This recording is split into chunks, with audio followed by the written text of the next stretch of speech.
Assalamualaikum warahmatullahi wabarakatuh. Mohon izin Bapak dosen pengampu, Bapak Dr. Insinyur Sugeng Prayatno SHSEMM. Perkenalkan, nama saya Pramudia B. Pamungkas dari Prodi Manajemen kelas weekend. Untuk ujian tengah semester ini saya akan membahas materi dari Otoritas Jasa Keuangan. Oke, langsung aja ke materi yang pertama. A. Pendahuluan. 1. Latar belakang pembentukan OJK. Otoritas Jasa Keuangan OJK merupakan lembaga independen dan bebas campur tangan pihak lain yang memiliki fungsi menyelenggarakan sistem pengaturan dan pengawasan yang terintegrasi terhadap keseluruhan kegiatan di dalam sektor jasa keuangan. Next. 2. Tujuan pembentukan OJK.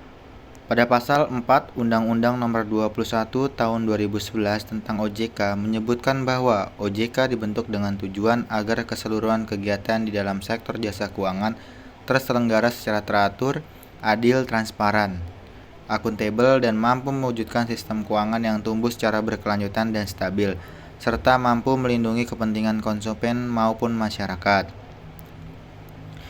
Yang ketiga, visi dan misi OJK. Visi OJK adalah menjadi lembaga pengawas industri jasa keuangan yang terpercaya, melindungi kepentingan konsumen dan masyarakat, dan mampu mewujudkan industri jasa keuangan menjadi pilar perekonomian nasional yang berdaya saing global, serta dapat memajukan kesejahteraan umum. Misi OJK adalah: yang pertama, mewujudkan terselenggaranya keseluruhan kegiatan di dalam sektor jasa keuangan secara teratur, adil, transparan, dan akuntabel. Yang kedua, mewujudkan sistem keuangan yang tumbuh secara berkelanjutan dan stabil, serta melindungi kepentingan konsumen dan masyarakat. 4. Fungsi dan tugas. OJK berfungsi menyelenggarakan sistem pengaturan dan pengawasan yang terintegrasi terhadap keseluruhan kegiatan di dalam sektor jasa keuangan.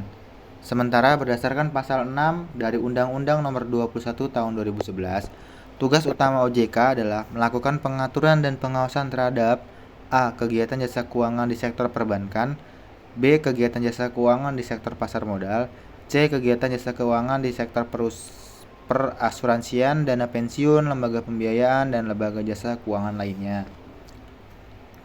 Yang kelima, wewenang Otoritas Jasa Keuangan. Wewenang yang dimiliki OJK adalah sebagai berikut.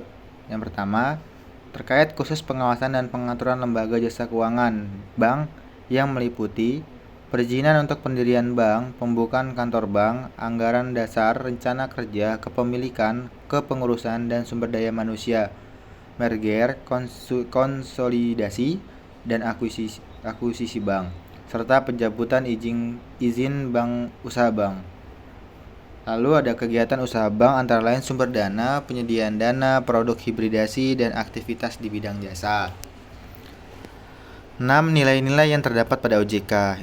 Yang pertama ada integritas, bertindak objektif, adil, dan konsisten sesuai dengan kode etik dan kebijakan organisasi dengan menjunjung tinggi kejujuran dan komitmen. Lalu ada profesionalisme, bekerja dengan penuh tanggung jawab berdasarkan kompetensi yang tinggi untuk mencapai kinerja terbaik. Sinergi, berkolaborasi dengan seluruh pemangku kepentingan baik internal maupun eksternal secara produktif dan berkualitas. Yang ketujuh, asas-asas OJK. Dalam menjalankan tugas dan wewenangnya, Otoritas Jasa Keuangan berlandaskan asas-asas sebagai berikut. Yang pertama, asas independensi, yakni independen dalam pengambilan keputusan dan pelaksanaan fungsi, tugas, dan wewenang OJK dengan tetap sesuai peraturan undang-undang yang berlaku. Yang kedua, asas kepastian hukum, yakni asas dalam negara hukum yang mengutamakan landasan peraturan perundang-undangan dan keadilan dalam setiap kebijakan penyelenggara Otoritas Jasa Keuangan. Yang ketiga, asas kepentingan umum, yakni asas yang membela dan melindungi kepentingan konsumen dan masyarakat serta memajukan kesejahteraan umum. Yang keempat, asas keterbukaan, yakni asas yang membuka diri terhadap hak masyarakat untuk memperoleh informasi yang benar, jujur, dan tidak diskriminatif tentang penyelenggaraan Otoritas Jasa Keuangan, dengan tetap memprihatinkan perlindungan atas hak asasi pribadi dan golongan, serta rahasia negara termasuk rahasia sebagaimana ditetapkan dalam peraturan perundang-undangan. Next, 8. Struktur organisasi OJK. Struktur organisasi OJK terdiri atas 1. Dewan Komisioner OJK, 2. Pelaksana kegiatan operasional. Struktur Dewan Komisioner terdiri atas ketua merangkap anggota. Yang pertama, wakil ketua sebagai ketua komite etik merangkap anggota. 2. Kepala eksekutif pengawas perbankan merangkap anggota. 3. Kepala eksekutif pengawas pasar modal merangkap anggota. Yang ke-9, pimpinan OJK.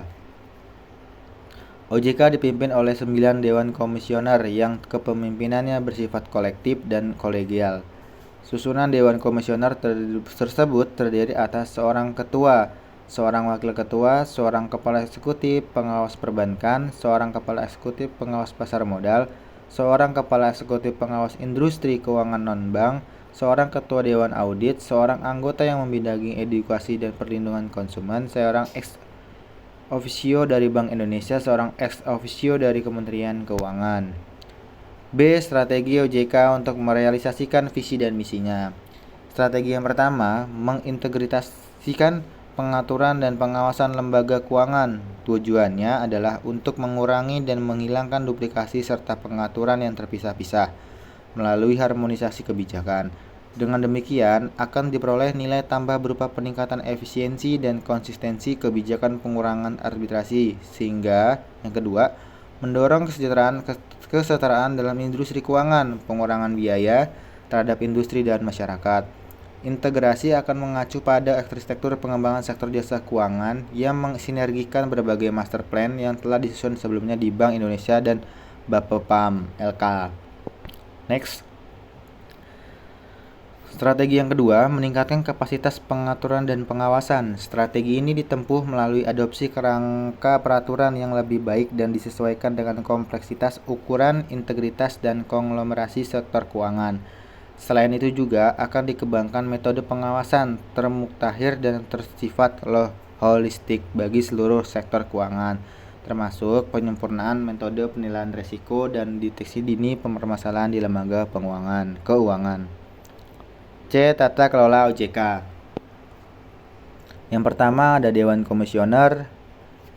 Yang kedua, syarat menjadi calon anggota Dewan Komisioner OJK ada warga negara Indonesia, memiliki akhlak moral dan integritas yang baik, cakap melakukan perbuatan hukum, tidak pernah dinyatakan pailit atau tidak pernah menjadi pengurus perusahaan yang menyebabkan perusahaan tersebut pailit, sehat jasmani, berusia paling tinggi 65 tahun pada saat ditetapkan, mempunyai pengalaman dan keahlian di sektor jasa keuangan. 2. Pengambilan keputusan pada komisioner OJK.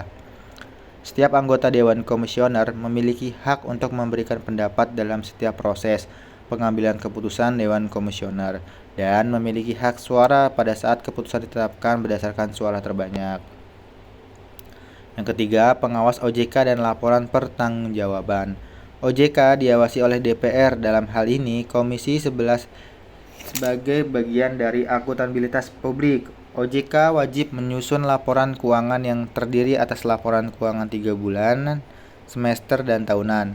Laporan ini akan diberikan kepada Badan Pemeriksa Keuangan dan DPR. Selain itu juga, OJK wajib menyusun laporan kegiatan yang terdiri dari atas laporan kegiatan bulanan, triwulan, dan tahunan. Next. Manajemen Strategi Anggaran dan Kinerja atau MSAK. Dalam rangka melaksanakan ketentuan pasal 34 Undang-Undang OJK pada 2103 OJK telah dapat menyusun sistem manajemen strategi, anggaran, dan kinerja atau MSAK, yaitu suatu sistem yang tidak hanya berisi kegiatan penyusunan dan penetapan rencana kerja dan anggaran RKA OJK, tetapi lebih komprehensif mengaitkan penyusunan RAK dengan pelaksanaan strategi dan penilaian kinerja OJK. MSAK mengatur dari sejak proses formulasi strategi, melaksanakan dan menyelaraskan alokasi sumber daya atau termasuk anggaran untuk mencapai sasaran strategis, memonitor pelaksanaan strategi hingga evaluasi atas keberhasilan pencapaian sasaran strategi tersebut. Audit internal, manajemen resiko dan pengendalian kualitas AIMPRPK. Audit internal, fungsi audit internal OJK dilaksanakan oleh bidang audit internal, manajemen resiko dan pengendalian kualitas AIMRPK Kegiatan asuransi dan konsultasi secara independen dan objektif dilakukan oleh AIMRPK untuk melakukan masukan dalam rangka perbaikan sistem sebagai nilai tambah guna mencapai tujuan OJK. Standar audit yang digunakan OJK mengacu pada standar internasional atau internationally accepted, yaitu International Professional Practice Framework yang dikeluarkan oleh Institute of Internal Auditor atau IIA. Yang B, manajemen resiko OJK.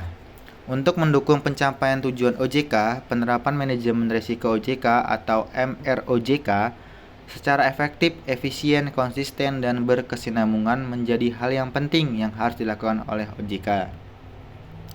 Untuk itu, OJK telah menerbitkan Peraturan Dewan Komisioner Nomor 2/PDK-06/2013 tentang Standar Manajemen Risiko OJK atau SMOROJK dan Surat Edaran Dewan Komisioner Nomor 2/SEDK-06/2013 tentang Pedoman Umum Pelaksanaan Standar Manajemen Risiko OJK. Penerapan MROJK mengacu pada Kerangka Kerja Standar Nasional Indonesia atau SNI ISO 31000 karena memberikan pendekatan pengelolaan risiko yang universal, menyeluruh, dan berkelanjutan. C. Pengendalian kualitas. Untuk memastikan keseluruhan kegiatan pengaturan dan pengawasan terhadap kegiatan jasa keuangan dilakukan sesuai tata kelola yang baik, diperlukan adanya fungsi asuransi yang memberikan keyakinan memadai atau kualitas produk atau jasa. Proses sistem tata kelola dan manajemen OJK. Salah satu fungsi asuransi tersebut dilakukan melalui pelaksanaan kegiatan pengendalian kualitas. Rujukan konsep dan kerangka kerja pengendalian kualitas OJK menggunakan standar internasional ISO 9001 Quality Management System Recruitment dan ISO 9004 Managing for the Sustained Success of an Organization, a Quality Management Approach, serta mengadopsi konsep Total Quality Management atau TQM. Pembiayaan OJK. Yang pertama, sumber pembiayaan OJK menurut pasal 34 Undang-Undang OJK. Anggaran OJK bersumber dari anggaran pendapatan dan belanja negara dan pungutan dari pihak yang melakukan kegiatan di sektor jasa keuangan. 2. Pungutan ke pelaku industri keuangan. Rencananya OJK akan menarik pungutan dari lembaga-lembaga keuangan di Indonesia. Mekanismenya, pungutan itu tersendiri tengah digodok oleh OJK dan pemerintah. Yang ketiga, praktik pungutan di luar negeri. Sedikitnya ada 80 negara di dunia yang lembaga pengawasannya melakukan pungutan. Berikut ini adalah tipe pungutan yang berlaku di beberapa negara. G. Hubungan kelembagaan OJK. 1. Hubungan OJK dengan Bank Indonesia. Menurut pasal 39 Undang-Undang Nomor 21 Tahun 2011, OJK bisa berkoordinasi dengan BI dalam pengaturan pengawasan perbankan, misalnya dalam hal kewajiban pemenuhan modal, minimum bank ataupun kebijakan penerimaan dana dari luar negeri, penerimaan dana valuta asing maupun pinjaman komersial luar negeri. Hubungan OJK dengan lembaga penjamin simpanan atau LPS. Sesuai pasal 41 Undang-Undang Nomor 21 Tahun 2011, OJK menginformasikan kepada lembaga penjamin simpanan atau LPS mengenai bank bermasalah yang sedang dalam upaya penyihatan oleh OJK. Begitu juga, LPS dapat melakukan pemeriksaan terhadap bank yang terkait dengan fungsi, tugas, dan wewenangnya serta berkoordinasi terlebih dahulu dengan OJK. H. Pengawasan terintegrasi di OJK.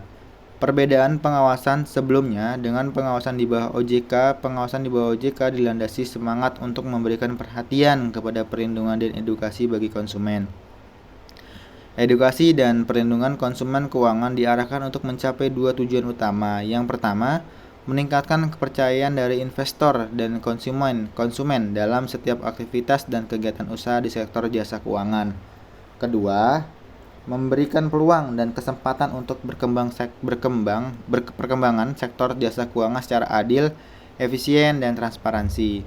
Dalam jangka panjang, industri keuangan sendiri juga akan mendapatkan manfaat yang positif untuk memacu peningkatan efisiensi sebagai respon dari tuntutan pelayanan yang lebih prima terhadap pelayanan jasa keluarga.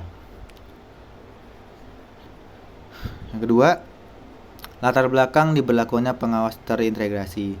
Krisis ekonomi tahun 1997 sampai 1998 yang dialami oleh Indonesia mengharuskan pemerintah melakukan pembenahan di sektor perbankan dalam rangka melakukan stabilisasi sistem keuangan dan mencegah terulangnya krisis. Sehubungan dengan hal tersebut, muncul pemikiran tentang perlunya suatu model pengawasan yang berfungsi mengawasi segala macam kegiatan keuangan. Setiap model pengawasan memiliki keunggulan dan kelemahan masing-masing. Lembaga pengawasan tersebut harus memiliki ketahanan dalam menghadapi masa krisis, memiliki tingkat efisiensi dan efektivitas tinggi yang tercermin dalam biaya dan adanya kejelasan pembagian tanggung jawab dan fungsi serta memiliki persepsi yang baik di mata publik. Yang ketiga, sistem pengawasan industri keuangan di negara-negara lain. Secara teoritis, terdapat dua aliran dalam pengawasan lembaga keuangan. Di satu pihak, terdapat aliran yang mengatakan bahwa pengawasan industri keuangan sebaiknya dilakukan oleh satu institusi. Di pihak lain, ada aliran yang berpendapat pengawasan industri keuangan lebih tepat apabila dilakukan oleh beberapa lembaga.